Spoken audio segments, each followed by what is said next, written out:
Ready ಸ್ವಲ್ಪ ಈ ಕಡೆ ಬಮ್ಮ. ಬರ್ತಾ ಇದೀನಲ್ಲ. ಅಯ್ಯೋ ಅಲ್ಲಿ ಕಾಣಿಸ್ತಾ ಇದೆ, ಇಲ್ಲಿ ಕಾಣಿಸೋದು ಇಲ್ಲ.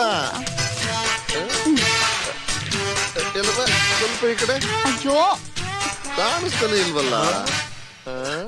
ಅಣ್ಣ ಮುಂದ್ಗಡೆ ಮುಚ್ಚಿರೋ ಮುಚ್ಚಳ ತೆಗೆದ್ರೆ ಅಲ್ವೇನಣ್ಣ ಎದುರುಗಡೆ ಇರೋ ಫಿಗರ್ ಕಾಣೋದು. ಅದನ್ನ ನಾನು ತಕ್ಕತ್ತೀನಿ, ನೀನ್ ಸ್ವಲ್ಪ ಮುಚ್ಕೋ. ಅವ್ವ ಬಟ್ಟೆನೆಲ್ಲ ಚೆನ್ನಾಗಿ ತಿಕ್ಕಿಸ್ಕೊಂಬಂದೀವಿ. ನಿಮ್ದ ಹೊಸಿ ಸರಿಯಾಗೈತ ನೋಡ್ಕೊಂಬಿಡಿ. ಏ ವಿಷಯ ಬಾಯ್ಲಿ, ನನ್ ಬಟ್ಟೆ ಎಲ್ಲೋ? ಅಡ್ಡ ನಾನು ಏನ್ ಹೇಳಣ್ಣ, ಒಂದ್ ಸ್ಮಾಲ್ ಮಿಸ್ಟೇಕ್ ಆಗೋಯ್ತು. ಅವನ್ ಮನೆ ಹಾಳ ಆಗೋಗ ಪೆಟ್ಟಿಗೆ ಚೆನ್ನಾಗಿ ಕಾವಾಕಿದ್ದ. ಅವನ್ ಯಾವ್ದೋ ಅಜ್ಞಾನದಲ್ಲಿ ನಿನ್ ಬಟ್ಟೆ ಮೇಲೆ ಮಡಗ್ಬಿಟ್ಟವ್ರೆ.